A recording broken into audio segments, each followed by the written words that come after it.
Hello guys, mega love shout out. So for today's video guys is magluluto ulit ako ng saging na maruya, pero ang gagamitin kong saging guys is saging ng Indian banana. So ayan siya guys. Akala mo lang sira siya kasi nangitim yung balat. Nangitim siya dahil sobrang lamig ng rep. So ayan siya guys. Hindi siya sira. So papakita ko sa inyo mamaya pagka binalatan ko na siya na hindi talaga siya sira. Ayan siya matigas pa yan siya guys, hindi kagaya sa atin na saging na saba. Pag ganyan ang balat, na siya, hinog na masyado, malambot. So ayan siya ayan, ang tigas-tigas pa niya guys. Nilagay ko kasi siya sa rep, at saka kahit naman hindi siya naka-rep na matibay talaga yung saging na yan guys. Matagal siya mabulok. Kahit nabulok na yung niya, balat niya, pero yung laman niya hindi pa rin siya nabubulok. So nasobrahan lang siya ng lamig sa rep. So ayan guys, samahan niyo ako hanggang sa dulo ng aking video. So magluluto ulit tayo ng maruya, although dati nagluluto rin ako ng maruya. So saging na saba naman yung, kasi nakabili ako ng saging na saba dati. So ito naman is Indian banana.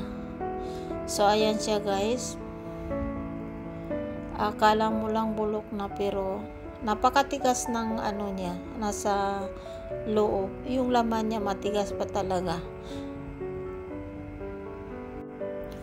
Ayan, kita niyo siya guys. Ayan, maganda talaga. So ayan, medyo na-damage siya dyan kasi dahil sa lamig malamig yung rep. Kasi matagal ko na yung binili guys, siguro mag 1 week na yan siya. Yellow na rin yan pagbili ko. Tapos nilagay ko sa rep. Wala kasi akong time magluto guys, kaya yon. Sabi ko lutuin ko na tong saging kasi sayang naman pag hindi ko pa naluto. So ayan siya guys. So ang ganda talaga, pero meron lang na hindi naman yan siya sira kahit na hindi tanggalin, pero tinatanggal ko rin para okay siya. So ayan guys, habang binabalatan ko, so sabay-sabay natin panoorin guys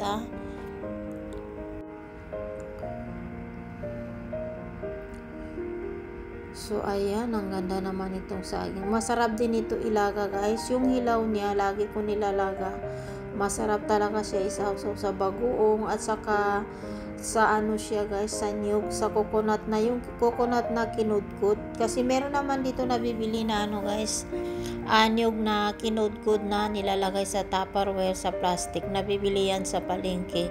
So ayun, nilalaga ko yun guys, tapos sinasawsaw ko doon. Pwede naman isawsaw sa asukal, pula na asukal. May pula naman na asukal dito sa amin. So masarap talaga guys yung hilaw niya, parang saging dinasaba. So ayan, tinatanggal ko lang yung mga niya. Hindi ko alam kung ugat ba yan, ugat yata ng saging yan o hindi ko alam. Tinatanggal ko siya kasi pangit naman pag hindi tinanggal guys.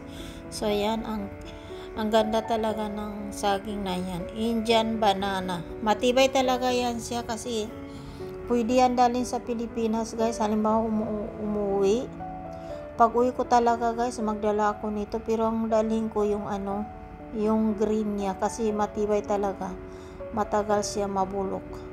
So magdala ako nito pag uwi ko.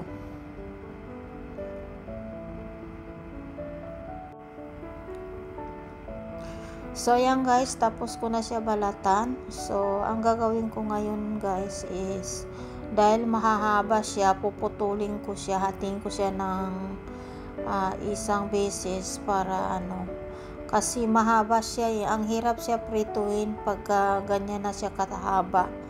Hindi kagaya sa saging na saba na mababa. Ito kasi ang hirap iprito pagka sobrang haba. So ayan, pinutol ko siya ng isang beses sa gitna. So biyakin ko naman siya ulit guys, kasi matigas nga siya pagka hindi mo siya biniyak, tapos masusunog lang yung harina niya, tapos siya hindi pa luto sa sa loob. Na-try ko na dati ito, pero hindi ko na ito binidyo. Nung dati pang hindi pa ako nagpa-primer, na-try ko na. na isang ano lang, isang hati lang, tapos nasunog na yung harina pero yung saging hindi pa siya naluto, kaya ngayon hating ko siya ng tatlong hati para medyo manipis siya, nipisan ko siya. So kita niyo ito guys, try ko tong mahaba, hindi ko siya putulin.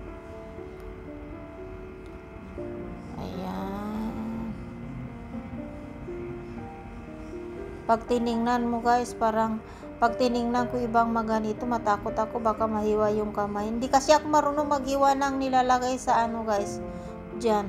So yan yung sabi kong tatlong hati guys, para siya manipis. Kasi pagka kinapalan, matagal maluto eh. So yan, hatiin ko siya sa gitna kasi sobrang haba. So mahirap nga siya iprito or isawsaw sa harina. Mabigat, tapos maputol din siya guys dahil sa bigat ng harina. So yan, hatiin ko siya ng 3 beses para manipis, tapos hindi siya matagal maluto pagka makapal eh. So ayan guys, okay talaga tong saging na to. Sana meron ito sa atin eh. Pang matibayan talaga tong saging na to guys. Pag nagdala ako niyan, yung green ng daling ko, tapos maging hinog na lang. Magiging rin naman siya guys. Magiging yellow rin kasi na-try ko na bumili ng green, tapos katagalan nagiging green din siya. Nagiging yellow green. Nagiging yellow rin siya. So ayan, ang ganda talaga. Kala mo lang bulok kasi yung balat niya itim na. Pero hindi talaga guys. Maraming pwedeng gawin dito guys. Pwede rin ito gawin. Ano bang tawag nung yung iprito mo yung saging, tapos lagyan mo siya ng guys, asukal. Hindi ko talaga alam yung guys. Kasi ginawa ko yun. Okay naman siya. Pero yung saging hilaw. Yan siya, pinutol ko siya ng may iksi, pero hindi ko na siya biniyak. May iksi lang. Tapos hilaw yung saging, hindi ko na inulit na nawala na ako ng gana kasi hindi ko nga alam eh. Kasi nakain ko yun doon sa kaibigan ko nung bumisita ako. Doon ko kasi tusok pa niya eh. Tulad sa atin ba na may tusok. Ang sarap talaga ng paggagawa niya. Ayan, sobraan niya pero hindi siya sira.